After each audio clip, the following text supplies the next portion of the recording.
Islamic bank নিয়ে তোলপাড়। আমি মোস্তফা কামাল ভাইকে দিয়ে শুরু করতে চাই। গত কয়েকদিন ধরে এই নিয়ে 10 দিন 1 তারিখ থেকেই আমরা দেখছি যে ইসলামী ব্যাংকের সামনে বিক্ষোভ হচ্ছে এবং তাদের একটাই দাবি যে এস আলমের এজেন্ট বা এস আলমের দখলমুক্ত করতে হবে এবং নবনিযুক্ত যিনি চেয়ারম্যান আছে তাকে সরিয়ে দিতে হবে। আজকে তারা স্মারকলিপি দিয়েছে এবং বলেছে যে 24 ঘন্টার মধ্যে দাবি না মানলে বড় ধরনের একটি আন্দোলন কর্মসূচিতে যাওয়ার তারা হুমকি দিয়েছে। গতকাল যে ঘটনা ঘটেছে আমরা দেখেছি, পার্লামেন্টে একটি উত্তপ্ত আলোচনা ছিল, এই ইসলামী ব্যাংক নিয়ে কথা হয়েছে। সেই আলোচনায় আমরা সবাই জানি কে কি বলেছেন। মোস্তফা কামাল ভাইকে দিয়ে শুরু করতে চাই, হঠাৎ করে ইসলামী ব্যাংক নিয়ে এরকম তোলপাড়ের কারণ কি? ধন্যবাদ আপনাকে। খুবই সাম্প্রতিক এবং অত্যন্ত প্রাসঙ্গিক বিষয়। শুধু আলোচনার জন্য আলোচনা ওই রকম বিষয় নয়। একদিকে সামনে বাজেট, অর্থাৎ অর্থের বিষয়, আবার ইসলামী ব্যাংক বাংলাদেশের একটি বৃহৎ ব্যাংক। ইসলামী ব্যাংক অর্থই শুধু ওখানে ইসলাম সম্পৃক্ত বিষয়াদি তা কিন্তু নয়। তো বাংলাদেশে প্রতিষ্ঠান দখল যে একটা সিলসিলা চালু হয়েছিল, আপনাদের এই ইটিবিও এর একটা উদাহরণ। জি, কিভাবে একটা প্রতিষ্ঠান দখল হয়ে যেতে পারে ম্যাজিকের মতো। দখলবাজরা প্রস্তুত থাকে, শুধু একটা ইশারা করবে, আসবে আর বসবে আর লুটপাট করবে। তো ইটিভি গণমাধ্যম জগতে একটা মাইলস্টোন বাংলাদেশে। কোনো আবেগও কাজ করেনি এখানে, কোনো বিবেকও কাজ করেনি যে কী নিয়ে কি করছি। এরপরে ব্যাংকিং জগতে ইসলামী ব্যাংকের প্রতি যে একটা লোলুপ দৃষ্টি, সেটা আওয়ামী লীগ আমলে এত সুন্দরভাবে চরিতার্থ করা হয়েছে এস আলম নিয়ে, তাকে দিয়ে করানো হয়েছে। তো এস আলমের সাম্প্রতিক নাম হয়ে গেছে এসো আলম, অর্থাৎ আলম আবার আসছে বা আসবে। তো একদম এস আলম যার নাম, তিনি এখনো না আসলেও এই নামটা কে দিয়েছে এসো আলম? আপনারা এটা মাঠে ঘাটে উচ্চারিত আলোচনা যারা হচ্ছে আন্দোলন করছে। তো এস আলম না এলেও যখন এসো আলম বলা হচ্ছে, কে আলম কিন্তু চলে এসেছেন, অর্থাৎ খুরশিদ আলম। আচ্ছা, আপনি আলম ভালো, ঠিক আছে। জি। তাহলে বাস্তবতাটা বোঝেন, এটা একটা আতঙ্কের বিষয়। এই গেল একটা দিক। আবার সংসদে আলোচনাগুলো যেই মাত্রায় হয়েছে, যখন কেউ ঝগড়াঝাটি করে, এর মধ্য দিয়ে আমরা গণমাধ্যম কর্মীরা কিন্তু আস্তে করে কিছু তথ্য পেয়ে যাই। কে কখন কি করেছে, কে এস আলমের কাছাকাছি গিয়েছে, কে এস আলমকে আশ্রয় দিয়েছে, কে টাকা পালাতে দিয়েছে, এরকম একটি কথা বলেছে। কে টাকা সংরক্ষণের ব্যবস্থা করে দিয়েছে, সব তথ্য কিন্তু চলে আসে। হয়তো আমরা এখন বিচ্ছিন্নভাবে তথ্যগুলো এসেছে। আপনার মনে থাকার কথা, 1/11 সময়ের বা তার পরবর্তী কয়েকটা ঘটনা আমরা কিন্তু ভাষায় আলোচনা করতাম। যখন বাইরের উইকিলিক্স এক একটা ধরে ধরে তথ্য দেওয়া শুরু করলো, তখন কিন্তু আমরা আবার ভিন্ন মাত্রায় গুরুত্ব দেওয়া শুরু করলাম। তো সংসদে যে আলাপটা হয়েছে, অনেকটা রসিকতা করা হয়েছে ক্ষেত্র বিশেষে, যেটা রসিকতা করার বিষয় নয়। বিষয় নয় এই কারণে, স্বরাষ্ট্রমন্ত্রী যিনি আছেন তিনি ভালো পার্লামেন্টেরিয়ান, সেটা নিয়ে বিতর্কের কিচ্ছু নেই। কিন্তু বিতর্ক করতে করতে ইসলামও ওখানে কিন্তু টেনে আনা হয়েছে। যে বলতে বলতে বলা হয়েছে জামাতে ইসলাম মানে ইসলাম নয়, ইসলামী ব্যাংক মানে ইসলাম নয়, ফখরুল ইসলাম অথবা মির্জা ইসলাম নয়। ফখরুল ইসলামও মানে ইসলাম নয়। ঠিক আছে, সংসদে অনেক ধরনের রসিকতা হয়, কথা হয়েছে। আরেকটা বিষয় খেয়াল করেন, খুব স্পর্শকাতর, 5টা ব্যাংকে মার্জার করে দেওয়া হয়েছে। তো মার্জারের বাংলা আমি খুঁজতে গিয়ে যেটা পেয়েছি, যে রাজি নয় তারপরে বিয়ে করিয়ে দেয়া, মানে জোর করে বিয়ে করিয়ে দেয়া, যে ঘর সংসার করতে তুমি বাধ্য। ওই 5টা ব্যাংকের নামের সাথে ইসলামটা কিন্তু অত্যন্ত, প্রত্যেকটা ব্যাংকের নামের সাথে ইসলাম আছে।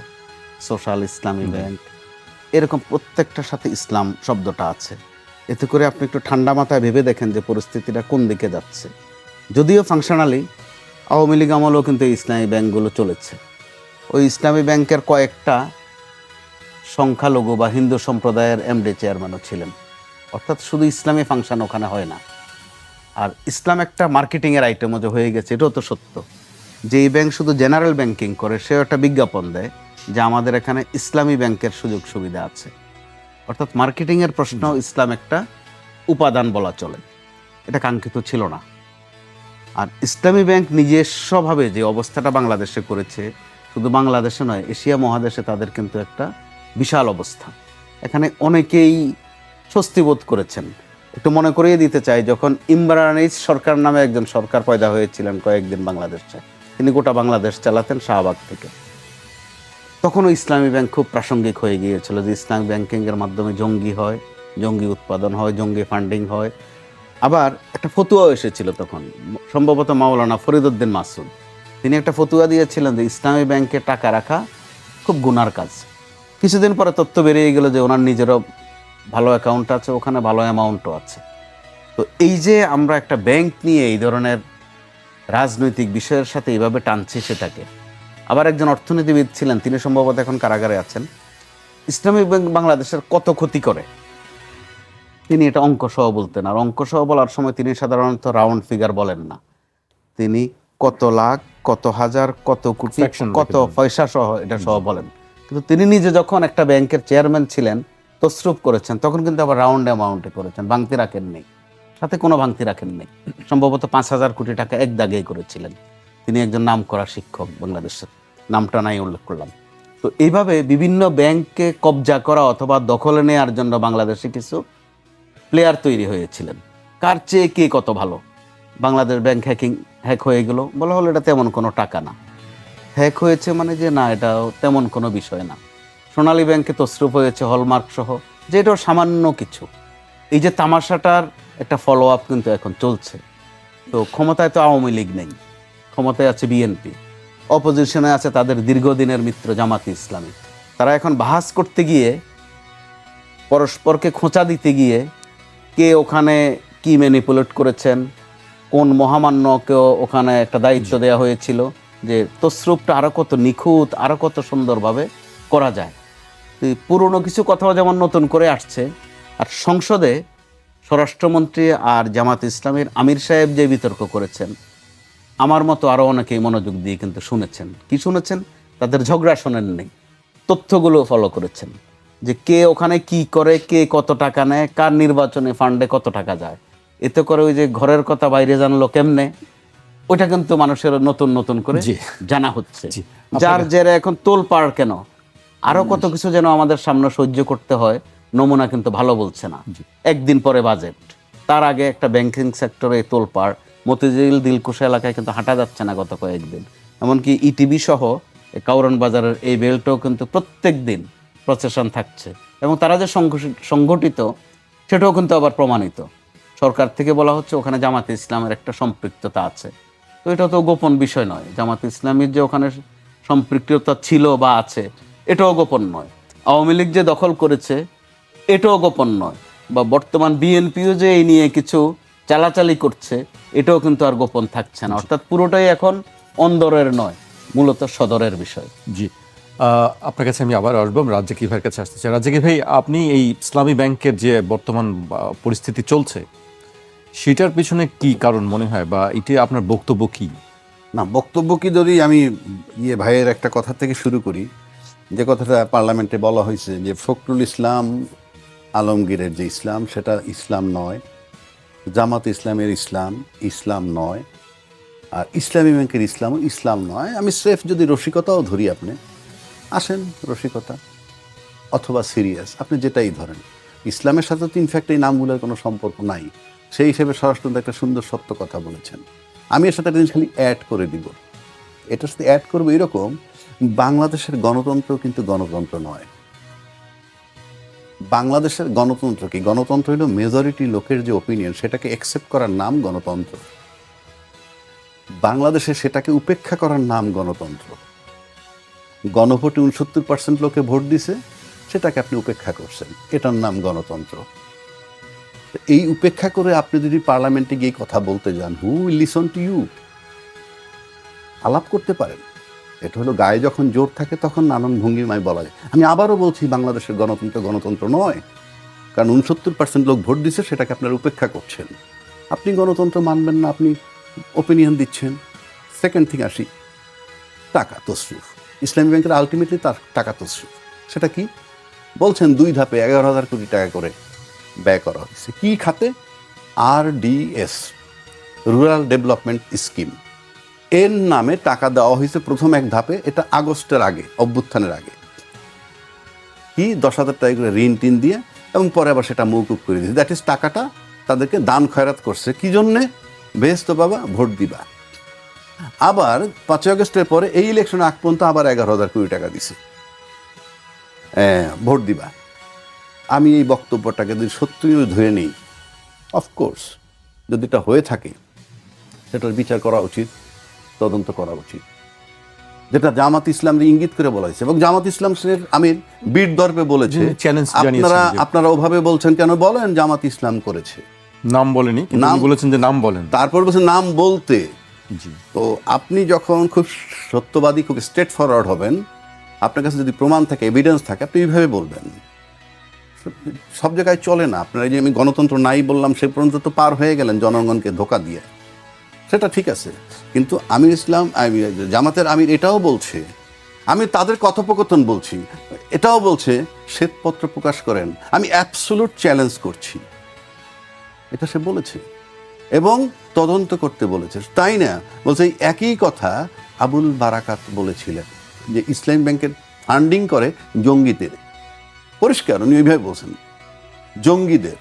আর দাড়ি কমা সেমিলিক্লোন যখন দিতেন, এটা তখন মনে হয় আমার মতো, আমি যখন হোস্টেলে পড়তাম, আমার বাপের কাছে চিঠি লিখতাম, 540 টাকা 70 পয়সা লাগবে। আমার বাপ মনে করতে বিষয়টা চূড়ান্ত, এত একুরেট হিসাব করে আমার ছেলে পাঠাইছে। আর যদি রাউন্ড ফিগার পাঠাইতেন তাহলে প্রশ্ন করতো, তখন ফ্যাকশন নাই কেন একেবারে। তো উনি সেটা করছেন, উনি ওটা করছেন, উনি কৌশল এই দেশের লোকেরে বুঝাইছেন। এটা সাধারণ লোকেরে বোঝানো যেতে পারে। আপনাকে যখন কাস্টডিতে নেওয়া হয়েছে তখন কিন্তু বলা হয়েছে সমস্ত মিডিয়া, আপনারা মিডিয়া, আপনারা লিখছেন বিশ্ববিদ্যালয় অর্থনীতির প্রফেসরকে জেলখানা নিচ্ছে, একবারও বলেননি ফান্ডিং তসরুফ করছে, জনতা ব্যাংক তসরুফ করছে, এইসব। আমি চ্যালেঞ্জ করে দিলাম, আপনি দেখেন একটা পত্রিকা, কেউ লেখেননি, ইউনিভার্সিটির শিক্ষক।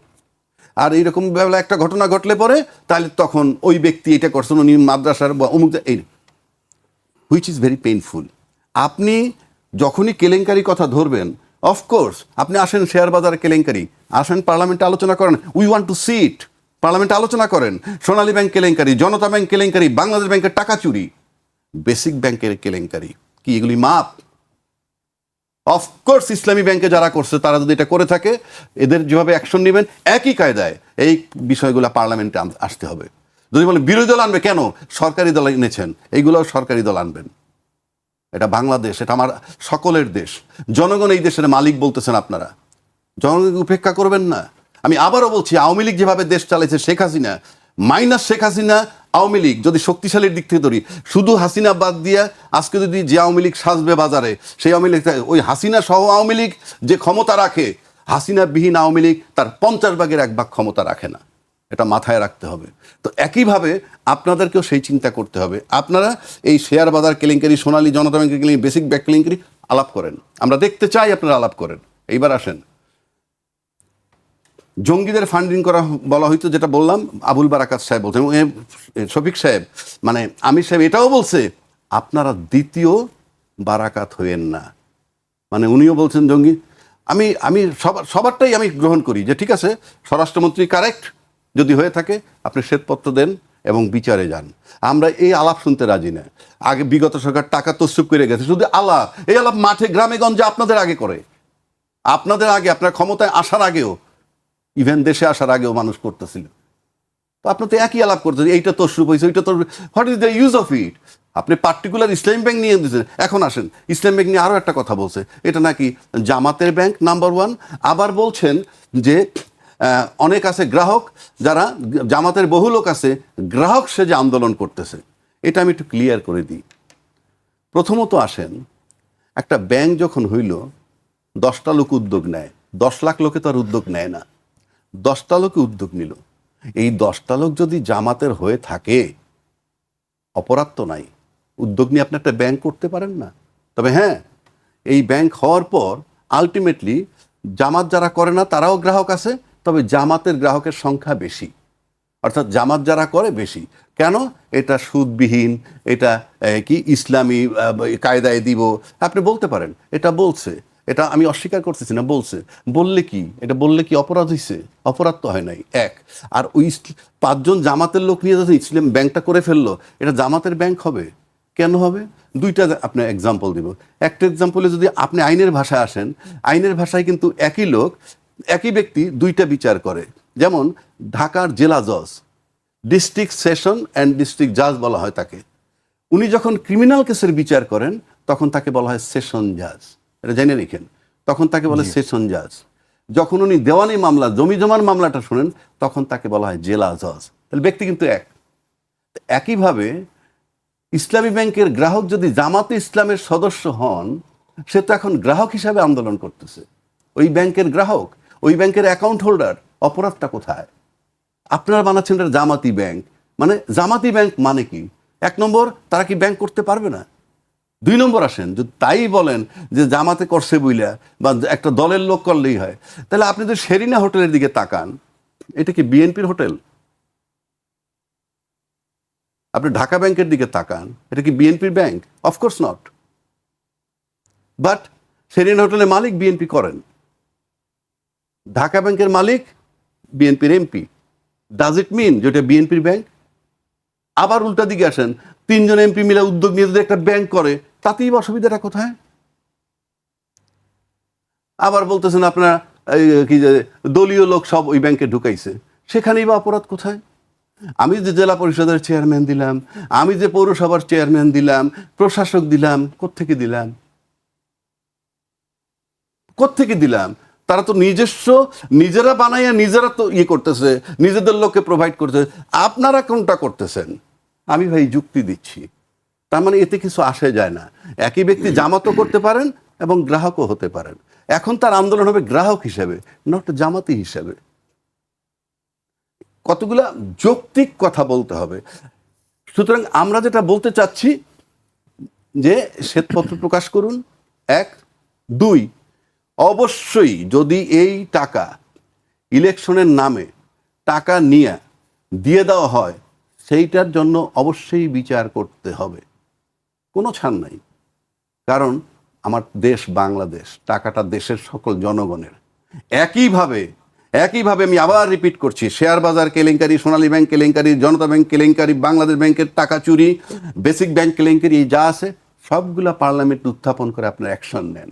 শুধু মন মতো যেটা আপনার ভালো লাগবে সেইটা করবেন। সেটা আরও একটা কথা বলবেন, যেটা আমি আবারও বলছি, বাংলাদেশের গণতন্ত্র না। কারণ আপনারা জনগণের 69% লোকে যে ভোট দিছে সেটাকে উপেক্ষা করে আপনারা তাহলে গণতান্ত্রিক দল? বাংলাদেশের গণতন্ত্র না।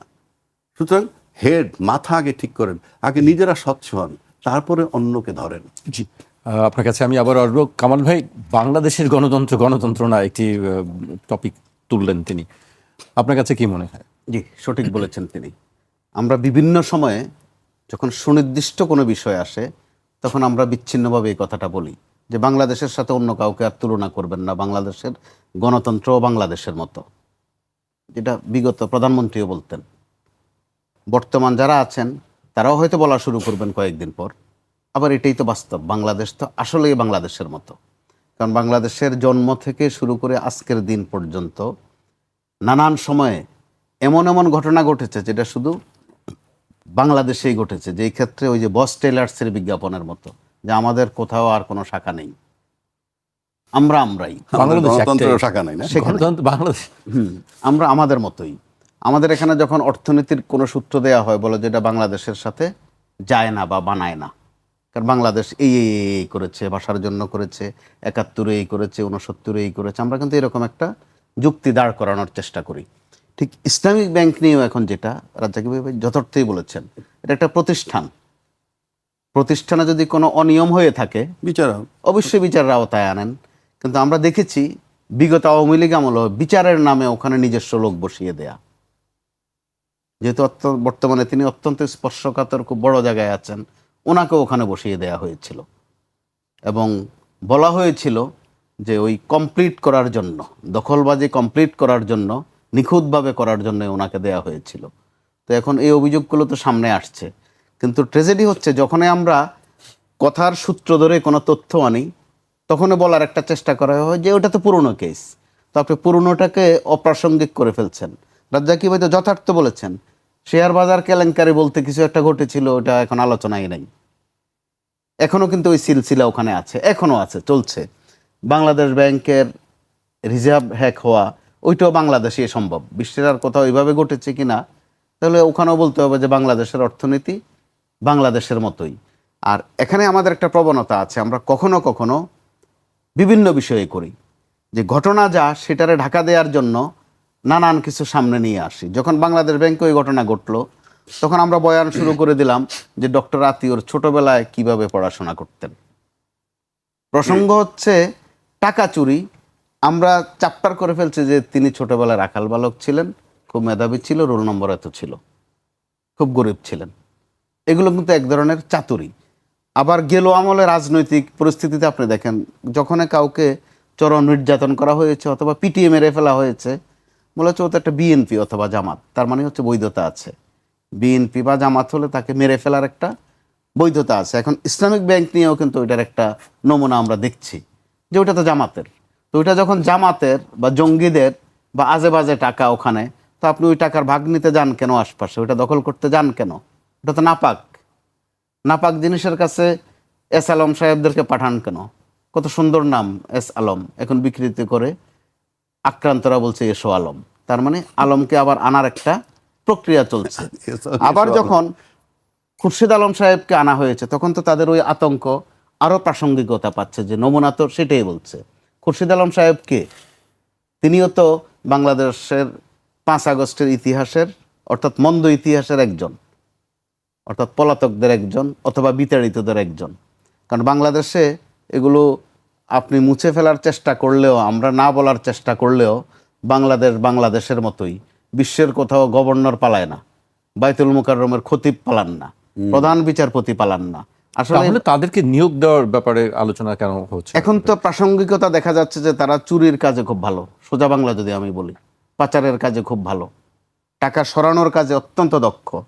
কারো কি তাহলে প্রশ্ন যাচ্ছে, কারো কি এখন ওই ডিমান্ড তৈরি হয়েছে যে এক্সপার্ট লোক খুঁজছেন, যে এসব মন্দ কাজে এক্সপার্ট কে কে আছে খোঁজো, এরকমটা কি না? সেটা সরকারকে পরিষ্কার করতে হবে। তা না করে তারা যে বাহাস করছেন, এখন বাহাস করতে গিয়ে নিজেরা খেলো হয়ে যাচ্ছেন, মানুষ বিনোদন পাচ্ছে তাদের এইগুলো থেকে। আমরা যদি মনে করি যে সালাউদ্দিন কাদের চৌধুরী, সুরঞ্জিত সেনগুপ্তরাও সংসদে এসব করতেন, আপনি মিলিয়ে দেখেন এক একটা তাদের ওই বিতর্ক আর আজকের দিনের এই বাহাস বা বিতর্ক অনেক অনেক তফাৎ। আজকে এমন এমন বিষয়কে বিতর্কে নিয়ে আসা হচ্ছে, অর্থনীতির বিষয়, সময়টা কত জটিল। বাংলাদেশ অর্থনৈতিকভাবে যেটা দুর্দশার মধ্যে আছে সেটা কে না জানে। সরকারও তো ভালো করে টের পাচ্ছে যে একটা বাজেট দিতে গিয়ে কত কষ্ট হচ্ছে, সীমাহীন কষ্টের মধ্যে পড়ে গেছে সরকার। তো একটা মোটামুটি একটা মার্জিনও আনা যাচ্ছে না অর্থনীতিকে, কিন্তু বিশাল বাজেট দিতে হচ্ছে। তো এরকম সময়ে ইসলামী ব্যাংক বা যেই কোনো ব্যাংকে যদি আবারও সেই পুরনো কালচার শুরু হয়, যে দখল করা, পরিস্থিতি তৈরি করা, একটা ব্যাংক ধসে গেলে কি অবস্থা হয়, যে 5টা ব্যাংকে একসাথে করে দেয়া হয়েছে, মার্জার বলা হয় যে করে দেয়া হয়েছে, আমরা জানি ওই ব্যাংকগুলোর কি অবস্থা যাচ্ছে। কর্মচারীরাও কিন্তু বেতন পাচ্ছে না ঠিকভাবে, গ্রাহকদেরকে ফেরত দিয়ে দেওয়া হচ্ছে, কিন্তু আবার অভয় দেওয়া হচ্ছে যে চিন্তার কিছু নেই, আশঙ্কার কিছু নেই, সব ঠিক হয়ে যাবে। জি, সব ঠিক হয়ে যাবে, আমরা সেই প্রত্যাশা করি। আমাকে একটা বিরতিতে যেতে হচ্ছে এ পর্যায়ে। একটা বিরতি নিচ্ছি, ফিরছি এখনই।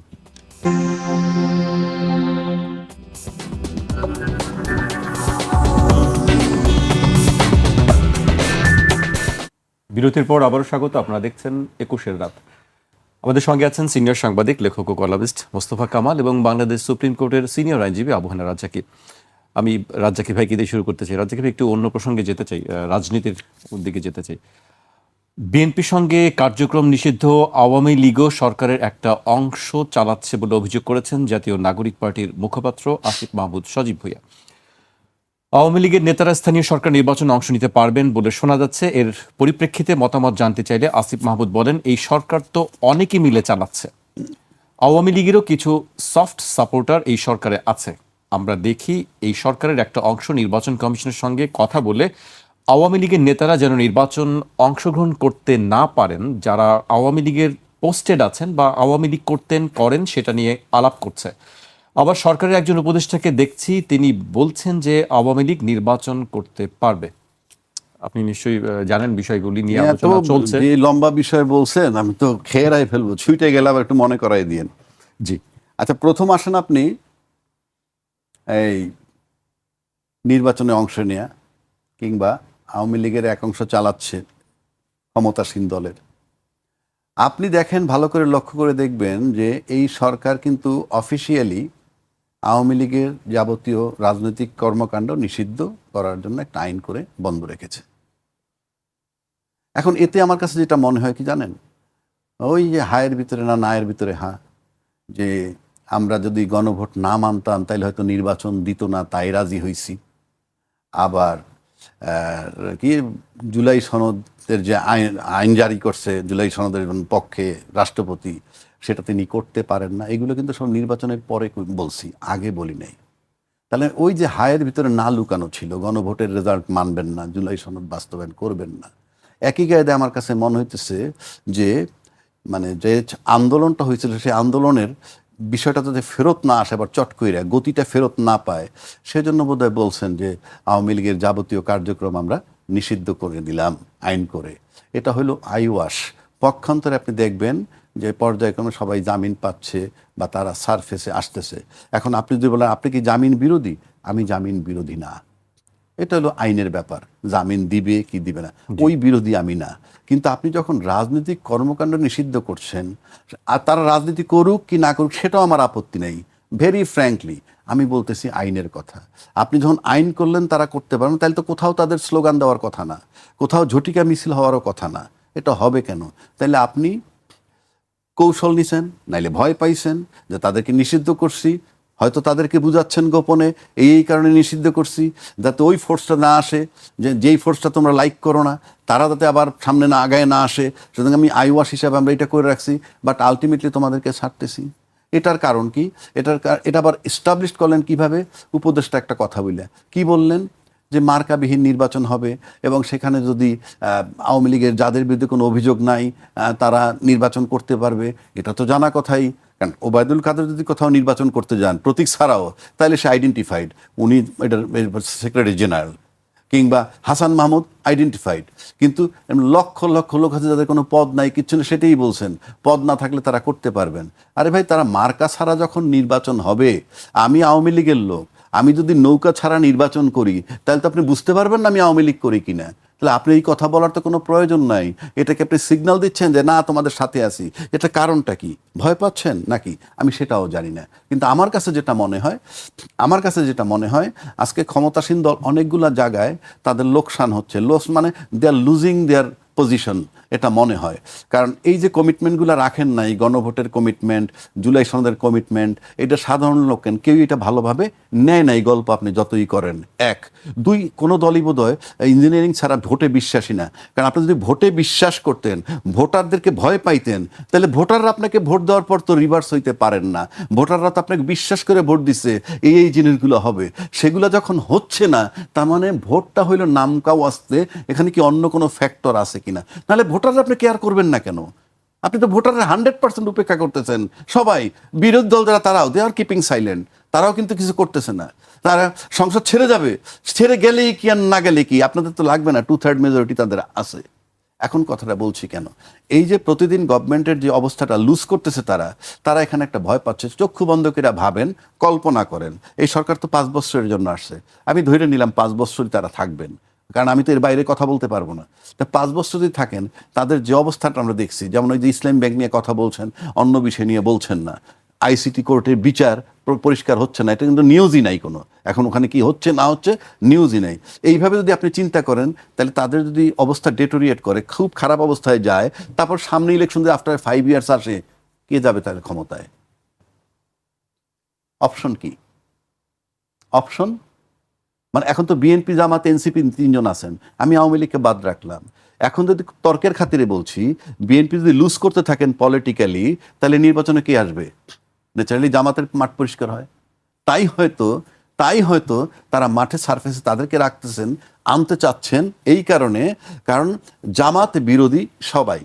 আপনি আমাকে যদি প্রশ্ন করেন, সেটা আমি রাজনীতিবিদ না, রাজনীতিবিদ হলে করতাম, মানে আমি এক কথায় বললে জামাতের রাজনীতি যেটা ধর্মভিত্তিক সেটা আমি পছন্দ করি না, সেটা আমার বলার প্রয়োজনও নাই। কিন্তু আমি বলতেছি কোনটা, যে মাঠে যদি আওয়ামী লীগ আসে তাহলে 2টা জিনিস হবে। নাম্বার 1, আওয়ামী লীগ এবং বিএনপি একটা জায়গায় একমত হবে, কারণ এনসিপির শত্রু আওয়ামী লীগের শত্রু এনসিপি, এবং আওয়ামী লীগ এবং জামাত বিরোধ আছে। রাজনৈতিক কারণে পাতানো বিরোধ, এটা কারণ তারা তো সবাই ব্যবহার করছে, কিন্তু পাতানো বিরোধ। কিন্তু বিএনপি যদি পলিটিক্যাল লুজ করে তাহলে জামাতের চান্সটা অটোমেটিক সামনে চলে আসে। সেটাকে সামাল দেওয়ার জন্য আমার কাছে মনে হয় মাঠে আওয়ামী লীগ আনতেছে সারফেসে, এবং আওয়ামী লীগ আসার মানি হচ্ছে আরেকটা সাইড আছে এটার, আমি যেটা মনে করি, যখনই মাঠে আওয়ামী লীগ আসবে তখন তো জামাত আবার চিন্তা করবে তাদেরকে আনতেছে কেন, তখন আবার জামাত হয়তো বিএনপির প্রতি একটু সফট হতে পারে। অর্থাৎ পলিটিক্যাল খেলা এখানে, আর কিচ্ছু না। কারণ আপনি যখন ক্ষমতা আসেন, বাংলাদেশের রাজনীতির কথা বলতে, যে দল যখন ক্ষমতা আসেন, simple vote is not the issue, অনেক শক্তির সাথে তাদেরকে কম্প্রোমাইজ, আন্ডারস্ট্যান্ডিং, সিটিং করে আসতে হয়, তাতে দেশি এবং বিদেশি যাই বলেন। সুতরাং এই হিসাব নিকাশটা হলো এইখানে। সুতরাং আওয়ামী লীগ যে সারফেসে আনতেছে, এটা কিন্তু বিএনপি যদি কোনো কারণে হঠাৎ করে লস করে ফেলে পলিটিক্যালি, আসবে কে? আসবে কিন্তু জামাত। আজকে পর্যন্ত বিকল্প তো নাই, আপনার মাঠে তো আওয়ামী লীগ নাই। সুতরাং এইটাকে সামাল দেওয়ার জন্য এটা একটা কৌশল, এবং কৌশল হিসেবে আনতেছে যাতে সংসদ টিকে থাকে। জামাত 68 সিট পাইছে, সংসদ যাতে টিকে থাকে, বিএনপি একটা বার্গেনিং করতে পারে, এইসব রাজনীতি বলে আমার কাছে মনে হয়, এখানে আর কিছু না। জি, আপনার কাছে আবারও আসবো। কামাল ভাইয়ের কাছে আসছে। কামাল ভাই, যে কথা শুনছিলাম আমরা, রাজ্জাকি ভাই বলছিলেন যে বিভিন্ন ইকুয়েশন কথা বিশ্লেষণ করছিলেন যে সারফেসে আছে বা আওয়ামী লীগ আসলে কার কি ক্ষতি, কার কি লাভ। আপনার কাছে কি মনে হয় আসলে এই সময় আওয়ামী লীগ নিয়ে হঠাৎ কেন সবার এত আলোচনা চলছে? আওয়ামী লীগ অবশ্যই প্রাসঙ্গিক, অবশ্যই আওয়ামী লীগ প্রাসঙ্গিক, কিন্তু একজন উপদেষ্টা আরেকটু প্রাসঙ্গিক করেছেন। কিভাবে করেছেন? বলেছেন তিনি মূলত স্থানীয় সরকার নির্বাচন প্রশ্নে। তো স্থানীয় সরকার নির্বাচন যখন কোনো মার্কায় হচ্ছে না, প্রতীকে হচ্ছে না,